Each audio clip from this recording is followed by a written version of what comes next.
Bonjour a tutti quanti, amigos, enemigos, creyentes, no creyentes, estúpidos e inteligentes.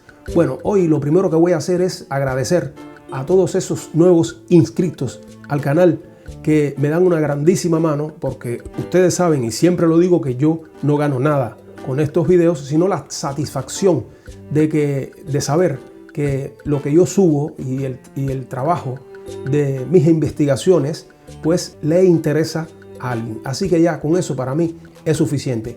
Lo segundo es que voy a empezar, cuando lleguemos a los 500 inscritos, pues voy a empezar a leer los primeros 5 comentarios que suban dentro de los primeros 30 minutos de cada video. O sea, cada vez que yo suba un video voy a esperar 30 minutos y en esos 30 minutos voy a leer los primeros y a subir los primeros 5 comentarios. No importa si estén o no de acuerdo con lo que digo en el video, porque el video que voy a subir hoy es un video que seguro va a levantar muchísimas ronchas, ya que es un tema muy controvertido. Todo esto después de la introducción, que a mí me gusta mucho. Esto es, como siempre, del lobo un pelo y sin pelos en la lengua. Sigla.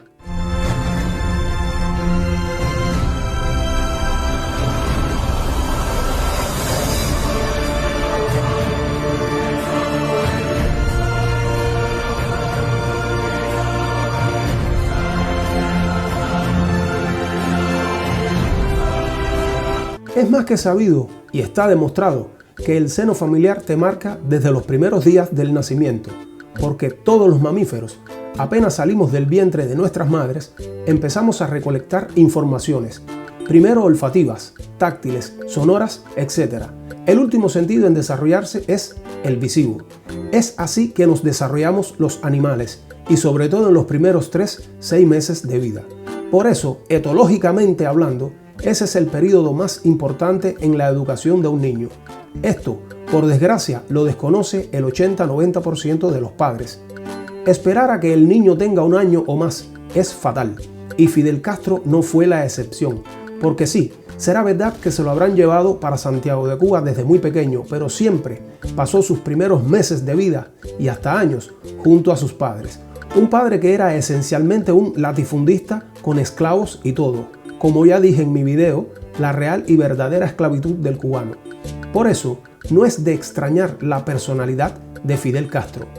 Y es que el origen de su prepotencia, arrogancia, de su cobardía, porque los niños mimados y superprotegidos son cobardes, y esto es culpa directa de la madre, su índole de manipulador, su megalomanía, su egocentrismo, su índole tirana, todos los defectos que bien conocemos nacieron de su seno familiar. Bueno, que sus instructores o preparadores, por decirlo de algún modo, se lo llevaron de Virán muy pequeño para Santiago para instruirlo a su misión futura, no lo niego, pero estos rasgos psicológicos y personales ya iban con el niño Fidel. Y sus, digamos, profesores de la CIA y tal no pudieron quitárselos jamás. Yo lo conocí personalmente. Yo estuve al lado de Fidel Castro varias veces durante el servicio militar, cuando militaba en la unidad 4366 de Tiscornia, en la compañía de ceremonias de Guerrero Ramos del Estado Mayor. Quiero decir, lo vi actuar de cerquita, nadie me lo contó. Las ideologías y formas comportamentales se inculcan desde la cuna, así como la religión. Nadie nace comunista, ni socialista, ni mucho menos católico, musulmán o hebreo. Eso se enseña desde muy temprana edad con las costumbres y los comportamientos cotidianos de los padres, con gestos, palabras, diálogos, discusiones, presencias o visitas infantiles a lugares como las iglesias, las mezquitas o las sinagogas. La lectura sistemática de los padres a los niños pequeñitos de ciertos libros, como por ejemplo la Biblia católica o el Corán, que es la Biblia musulmana, así como la Torá, que es la Biblia hebrea o judía, como quieran llamarla. O sea, son enseñanzas que se transmiten y heredan de generación en generación, pero siempre desde el seno familiar. Por eso digo que es imposible que Fidel Castro fuera un comunista, porque por mucho que fuera preparado por otros desde muy pequeño para interpretar un personaje, no lo llevaba en su ADN familiar. Era imposible con los padres que tuvo y su actitud, y ya siendo un personaje público, aunque dijera y gritara lo contrario, su verdadera formación familiar lo delataba. Y por mucho. hay ciertos rasgos de conducta que nos fueron impresos en nuestros subconscientes que nos marcará de por vida. Eso en etología se llama imprinting.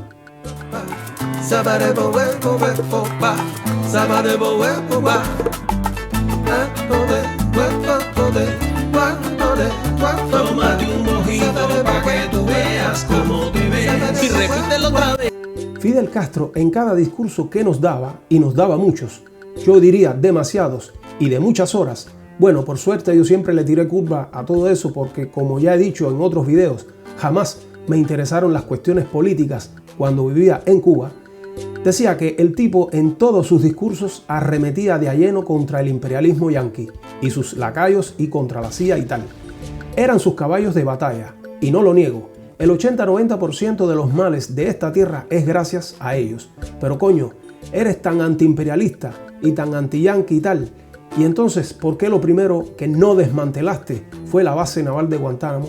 Como primera acción verdaderamente revolucionaria y como símbolo real de su desprecio por los Estados Unidos, aparte de recuperar una porción de territorio cubano, le hubieras demostrado a los Estados Unidos que Cuba es de los cubanos de verdad, no de bla bla bla ni de propaganda. ¿Cómo es posible que aún esa base sea propiedad de sus peores y más acérrimos enemigos en suelo cubano? Esta es otra de las demostraciones que no solo Fidel Castro no era comunista, sino que estaba trabajando para el enemigo número uno de Cuba, pero a la cara. Porque lo acepten o no, ahí está la base norteamericana como prueba en suelo cubano, y estoy seguro que para muchos de nosotros eso es una vergüenza y grande. Entonces, un verdadero patriota y comunista, si así hubiera sido, lo primero que debió haber hecho, no apenas asumió el poder, era tumbar ese oprobio gringo en suelo cubano.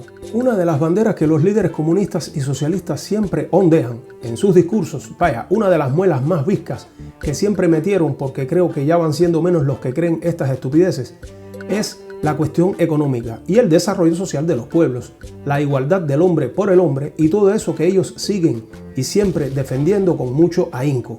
El bienestar del pueblo por encima de todo. Ok, eso no tiene nada de malo, si no fuera por el hecho de que una cosa es con violín y otra con guitarra. El problema del comunismo y del socialismo, que no producen riquezas y tal, es propio del ser humano, porque el ser humano es egoísta, es oportunista, es manipulador. Vaya, como escribiera Rubén Darío en su libro de poemas de 1912, Los motivos del lobo: en el hombre hay mala levadura. Bueno, Fidel Castro no era diverso. ¿Cómo es posible que un verdadero comunista sonado y resonado siempre se opusiera a obras que le hubieran proporcionado a Cuba riquezas y entradas de dinero sólidas y sistemáticas? Bueno, pues el canal Vía Cuba fue una de esas obras que, de haberse realizado o concretizado, nos hubiera aportado una cierta estabilidad económica. Este megaproyecto, que se empezó en el año 1902, siempre encontró una cierta reacción negativa por parte de algunos partidos populares de la época republicana, sobre todo el Partido Ortodoxo, que lo utilizó como eslogan contra los gobernantes de turno para ganar consenso. ¿Y quién militaba en el Partido Ortodoxo de Eduardo Chivas? Un cierto Fidel Castro, quien al final enterró definitivamente el proyecto una vez que triunfó la Revolución de 1959, una obra civil de tal envergadura que se estudiaba hasta en las universidades de La Habana y Santiago. Me pregunto cómo es posible que un líder comunista que desea el bienestar de su pueblo haya hundido una construcción fluvial que hubiera contribuido a enriquecer nuestras arcas, porque todos los canales marítimos del mundo dan dinero. Eso lo saben hasta los marcianos. Ah, no. El tipo, en vez de construir el canal, le dio por desecar la Ciénaga de Zapata. Ese sí que era un proyecto lucrativo y brillante, y lo peor es que hasta lo intentó. Pero era tan burro que al final tuvo que darse por vencido, botando el dinero que supuestamente no tenía Cuba para tal empresa ideológica y completamente inútil. Así era el compañero pseudocomunista Fidel Castro Ruz. Para nadie es un secreto, o por lo menos para nadie de mi generación y la generación anterior, que uno de los líderes más carismáticos y queridos por el pueblo de Cuba se llamó Camilo Cienfuegos Gorriarán. Es curioso cómo Mentipedia describe la causa de fallecimiento como un accidente de avión en el estrecho de la Florida. Y digo curioso, porque oficialmente nadie sabe lo que le sucedió realmente a este héroe del pueblo cubano. Una cosa sí es cierta: ensombrecía la imagen de Fidel Castro, vaya, lo oscurecía casi totalmente, algo que Fidel jamás iba a consentir. Así que desapareció como por arte de magia con 27 añitos y allá íbamos todos los cubanos cada 27 de octubre a tirar flores al mar para Camilo, sin tener ni siquiera conciencia del por qué lo hacíamos. Increíble, ¿no? Como para nadie tampoco es un secreto todo lo que pasó Ernesto Che Guevara mientras tuvo que convivir con Fidel Castro después de 1959 hasta que murió asesinado en Bolivia por el ejército boliviano preparado por la CIA. Y esta no fue la única vez que Fidel trató de deshacerse del Che. Les recuerdo que en el Congo, entre el 65 y el 67, el tipo pasó el Niágara en bicicleta y sin zapatos. Bueno, es una muerte tan misteriosa como absurda porque ¿quién era el único que conocía el verdadero paradero del Che? La respuesta es más que obvia. Y lo que es más, así se construyó un mito antagonista del capitalismo y del imperialismo, que aún perdura. Nada, cosas de la vida, casualidades. Pero bueno, ¿qué pasó con Hugo Matos? Porque Fidel lo mandó a coger y lo mantuvo en prisión por 25 años. Estos son algunos de los ejemplos, por lo menos los más sonados, que demuestran lo anticomunista y lo antisocialista, además de asesino que era Fidel Castro. Aclaro que no son los únicos ejemplos. Yo me pregunto siempre cómo es posible que un comunista de verdad, digo enemigo jurado de los yanquis y de la CIA y tal, amara tanto los Estados Unidos de América. Son preguntas que nos debemos hacer cuando nos ponemos a analizar este personaje, porque este tipo fue un personaje que sacudió y removió el mundo. Eso hay que reconocerlo. Pero bueno, para refrescarles la memoria, muchos de ustedes no saben y no tienen por qué saberlo si alguien no se los cuenta como yo o como Nelson Machín Viera, o como algunos otros pocos, que Fidel Castro pasaba siempre sus vacaciones en los Estados Unidos de América, más precisamente entre Nueva York y la Florida, pero siempre desde jovencito era allí donde él iba a relajarse y a divertirse, y eso no cambió después de 1959, aunque él dijera y gritara en sus discursos: abajo el imperialismo, vive el socialismo, vive el comunismo.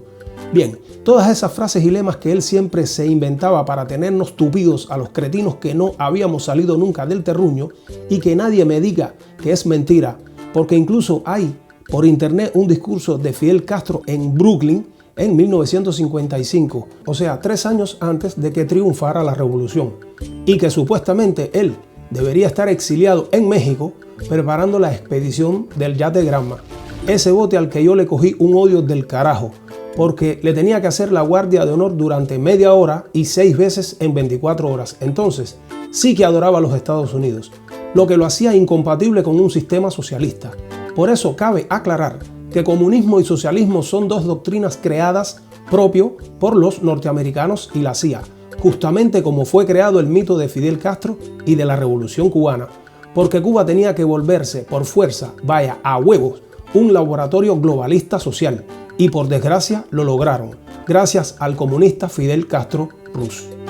Recuerdo que mi padre de crianza me decía siempre, y esto lo dije en el video conversando con Nelson Machín Viera, que uno de los defectos que tenía Fidel Castro, sí, porque el viejo no era ni fidelista ni comunista, ni mucho menos, como yo nunca perteneció ni a la UJC ni al PSC, él siempre me decía que Fidel tenía muy mal gusto para escoger a las mujeres. Eso lo entendí bien muchos años después, cuando supe quién fue la primera esposa de Fidel Castro. O sea, la primera mujer con la cual se casó en 1948, que por cierto, ¿dónde pasó su luna de miel el rampollo de los Castros?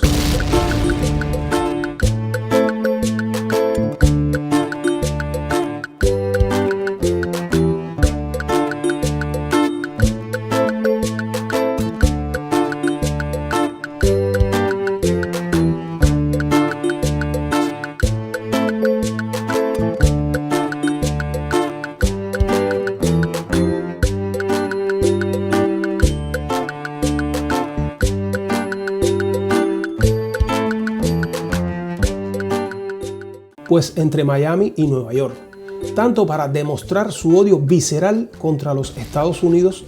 Bueno, decía que el tipo se une a esta señora, que era la hija del patriarca y compadre de Fulgencio Batista, Rafael Díaz Balart, familia que aún hoy son los dueños de Miami y que hasta tienen a 2 hijos, o sea, a 2 personajes en el Senado de los Estados Unidos, 2 Díaz Balart en el Congreso de los Estados Unidos. Por ese periodo, el joven Fidel militaba en el Partido Ortodoxo y a su vez frecuentaba ciertas amistades peligrosas, y no peligrosas para él, sino peligrosas para el futuro del pueblo cubano que tan comunista lo creía. Ahora, Nelson Machín Viera tiene mucha más información que yo al respecto, pero por lógica me pregunto, ¿cómo es posible que un comunista o socialista convencido se uniera en matrimonio con la hija del compadre del peor tirano que parió la historia de Cuba? Porque así siempre nos pintaron al colombiano Fulgencio Batista Saldívar. Yo a Batista, por obvias razones, no lo conocí. Entonces, por supuesto, creí lo que me contaron en las lecciones de las escuelas por donde pasé. Bueno, pues así fue. Claro, después también nos contaron que Fidel le pegó los tarros a Mirta y todo ese cuento, que si una carta de Fidel a su amante terminó en manos de la mujer y que por eso ella decide dejarlo y partir para España con toda la familia, pero 10 días antes del 1 de enero de 1959. Oye chico, qué casualidad esta. No, el tipo tiene tremenda suerte, pero ahí están los hechos y esos hechos son innegables. Bueno, este punto lo voy a comentar poco porque lo abordamos en mi video anterior, las amistades peligrosas de Fidel Castro, pero no está de más repetir las cosas para que las personas lo memoricen. Ahora, si unimos los puntos 5 y 6, este séptimo viene como bolita por tronera, porque es más que evidente, digo incontestable, que Fidel Castro y Fulgencio Batista Saldívar tenían una relación estrecha pero no cohecha. Y claro, porque él tenía que aparecer ante los ojos del pueblo y del mundo entero como el antagonista del tirano Batista. O sea, la CIA lo estaba preparando para hacerlo aparecer como el enemigo número 1 del régimen batistiano. Claro, alguien me debe explicar cómo es posible que dos enemigos tengan un amigo común que por demás era un tipo potente, hombre de confianza de la CIA y además un ejecutivo de la United Fruit Company y que más tarde se convirtió en suegro de Fidel Castro. Es que son esas tantas cosas que yo no logro entender porque Díaz Balart era compadre de Batista, ok. Batista era enemigo jurado de Fidel, ok. Pero Fidel se casa con la hija mayor de los Díaz Balart. Ahora, si 2 más 2 son 4, aquí hay gato encerrado, porque de una, otra. O Batista no era lo que nos pintaron, o Fidel tampoco fue lo que nos pintaron. Por eso es que meto este punto como una prueba más de que Fidel Castro jamás pudo ser comunista. Sin embargo, el que sí era socialista o comunista era Fulgencio Batista. ¿Cuántas oportunidades no habrá tenido Fidel Castro para eliminar físicamente al dictador Fulgencio Batista si así lo hubiera querido o se lo hubiera propuesto? ¿No hubiera sido más fácil y menos costoso en dinero, armas y lo que es más importante aún en vidas humanas?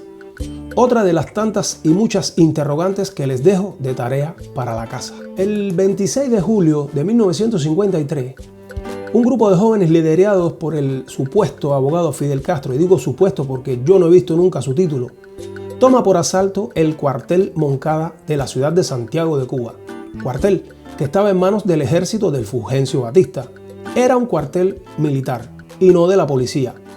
Este es el hecho que lanza a Fidel Castro a la palestra y lo da a conocer al pueblo cubano, pero lo da a conocer porque fracasa miserablemente. Y es a partir de este fracaso y de todo el drama que generó que surge el caudillo.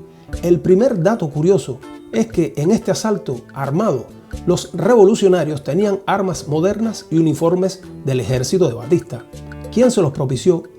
¿Cómo obtuvieron los datos de los turnos de guardia del cuartel? En fin, preguntas y dudas lícitas.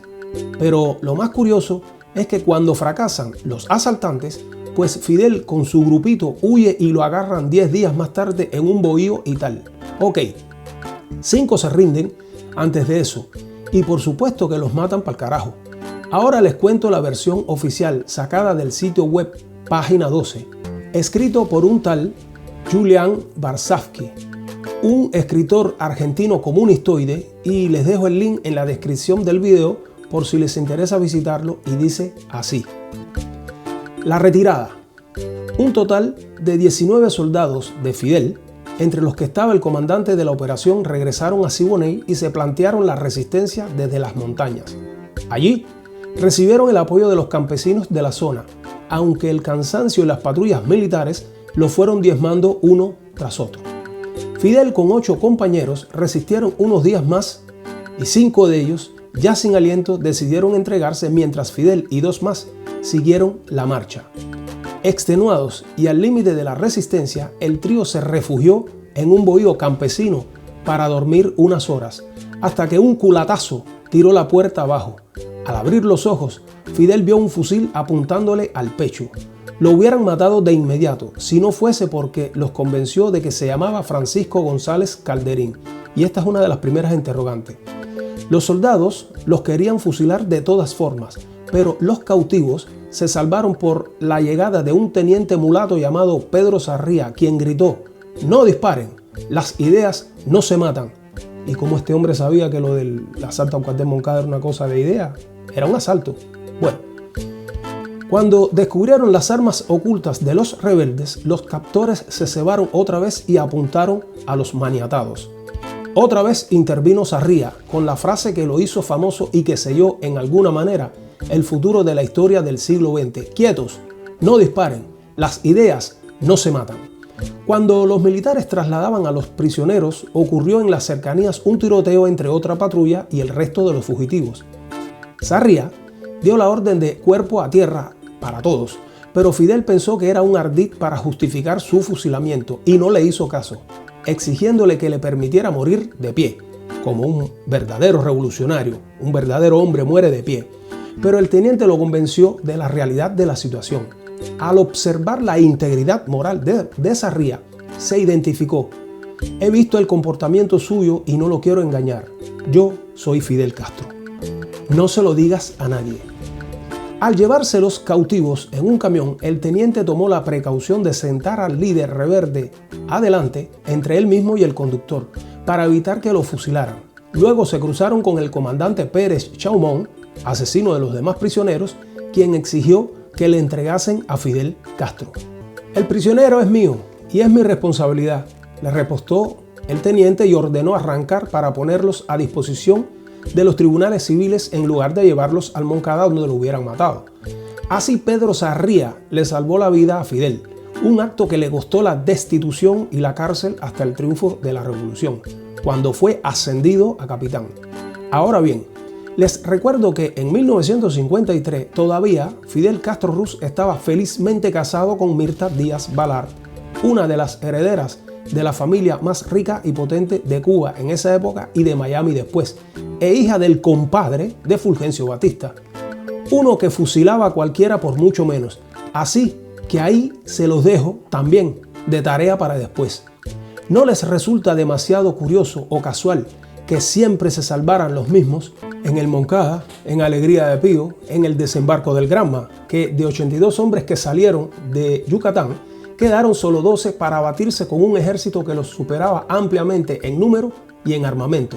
En la batalla de Lubero, en fin, los mismos con los mismos. Pero eso sí, después de cada batalla nacía un eslogan para fortalecer el mito. Pero, ¿por qué no hablar siempre que desaparecían los incómodos de verdad? Los hermanos País, Antonio Guitera, Juan Pedro Carbó Serviá, José Antonio Echeverría y muchísimos más.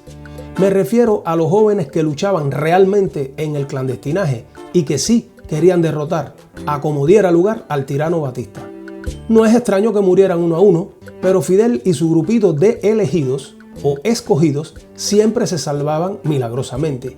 Y hasta el día de hoy, algunos aún siguen con vida. Por ejemplo, Raúl Castro, Ramiro Valdés o Efigenio Amejeiras. Estos son algunos tocados por la buena suerte. Así que nada, estas son cosas raras de la vida. Otra de las muchas interrogantes que siempre me rondaron por la cabeza, pero que después de tantos años y tanto andar, y sobre todo después de haber conocido al escritor y revisionista de la Revolución Cubana, Nelson Machín Viera, que uno de sus méritos más importantes, en mi opinión, es el haber conectado cada punto extraviado de esta ecuación tan compleja como sencilla, es cómo fue posible que Fidel Castro, una insignia del comunismo mundial, no se haya percatado de que el mes de abril es el mes del nazifascismo mundial.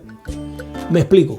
¿Alguien me puede convencer que Fidel Castro no sabía que el 4 de abril de 1948 fue la fecha en la cual se fundó la OTAN y que el 26 de julio de 1908 fue fundado el FBI?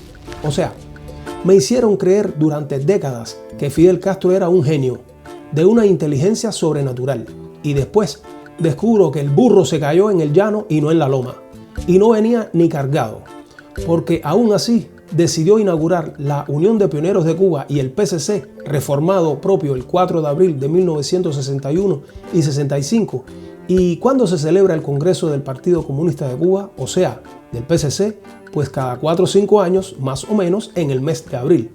Sí, porque lo del Congreso del PCC es otra comedia que ellos hacen y deshacen a sus antojos. Casualidad de nuevo, pero cierto es que el próximo Congreso de abril de 2026 ha sido pospuesto directamente o sin previo aviso y hasta no se sabe cuándo, a demostración de que él, Raúl Castro, sigue mandando aunque quieran aparentar lo contrario, porque en momentos como estos que está viviendo la isla, lo lógico sería que se reunieran para por lo menos tratar de buscar soluciones a los enormes, yo diría gigantescos problemas de todo tipo que afligen al pueblo cubano, un pueblo que está colgado con una soga de barco y sin taburete al cual apoyarse. Pero bueno, ya sabemos cómo actúan los Castros, te la meten siempre sin vaselina y siguiendo con mi razonamiento, es imposible que Fidel Castro no supiera lo que representan estos 2 meses para la corporación Made in USA. Es demasiada coincidencia, porque si algo tienen los comunistas es que escogen meticulosamente las fechas de sus conmemoraciones. Quiere decir que el comunista Fidel Castro ha obligado al pueblo de Cuba por más de 50 años a festejar la creación de la OTAN y del FBI, 2 organizaciones nazifascistas que él mismo criticaba y atacaba duramente en sus verborreicos discursos de 4, 5, 6 y hasta 7 horas. Y después de todo lo aquí dicho, nadie me puede convencer de lo contrario. Este señor jamás pudo ser un verdadero comunista, porque o te vienes o te meas. Es imposible hacer las 2 cosas al mismo tiempo. Para resumir, las coincidencias existen, claro que existen, nadie las niega. Como nadie niega los miles de muertos que les costaron a Cuba esos jueguitos de poder y estas patrañas revolucionarias. Pero me pregunto, ¿tantas coincidencias juntas? Esto de los argumentos que todos los comunistas siempre mencionan porque así lo han propagandizado los Estados Unidos y el mismísimo Fidel Castro, es el tema de los más de 300 supuestos intentos de atentados que el líder comunista incómodo de la Revolución Cubana habría sufrido por parte de la CIA. Ya, ¿alguien me puede hacer creer que los norteamericanos no han tenido tiempo o medios suficientes para matar 100 veces a Fidel Castro? Sobre todo si este hubiera representado un peligro real para ellos o para sus planes. Ellos, que tienen el mayor récord de magnicidios en la historia de la humanidad. Nadie ha matado más presidentes que la CIA. Nadie. Tengo que hacer la lista, no creo que sea necesario, porque la lista de presidentes eliminados por la CIA es larguísima. Pero me han querido hacer creer durante 50 o más años que no pudieron eliminar a un solo hombre en una isla a 180 kilómetros de sus costas y por demás un tipo que viajaba regularmente y sin problemas todo el mundo, incluido los propios Estados Unidos. Esto es una muestra tangible de la manipulación de su imagen y que Fidel Castro era un proyecto preciado de la CIA y del Estado profundo Made in USA. De eso no me cabe la menor duda. Y lejos de querer matarlo, lo protegieron hasta sus últimas consecuencias, incluso cuando ya estaba enfermo y cerca de la muerte. Mientras los cipayos o estúpidos de Miami, los cubanos, festejaban la desaparición de un símbolo para la CIA, de un dictador puesto y financiado por los mismos Estados Unidos de América, porque la historia y los hechos así lo demuestran, porque paradójicamente fue Fidel, con su ideología comunista, quien los mandó, o más bien los obligó a abandonar sus familias y su tierra natal, para ir a trabajar como esclavos para los bancos norteamericanos, porque la mano de obra barata es siempre bien recibida en cualquier parte del mundo.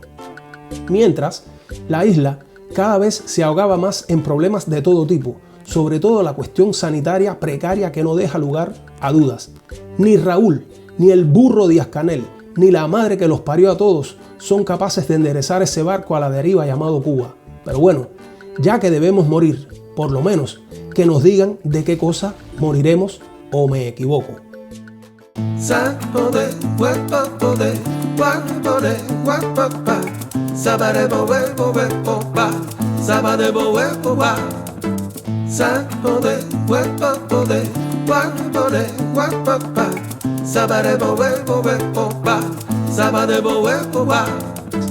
Entonces, para terminar, a ustedes que llegaron hasta aquí, les sugiero dos opciones.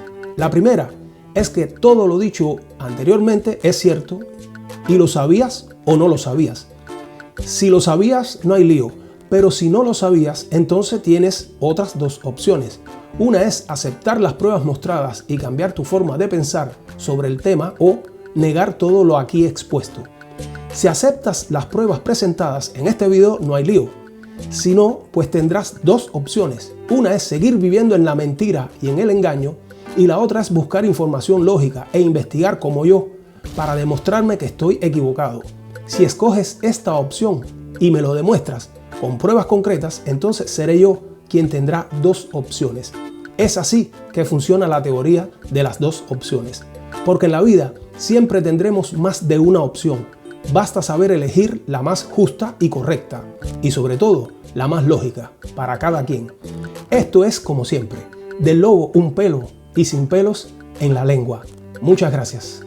Este mundo está revuelto, pues te mienten sin pudor.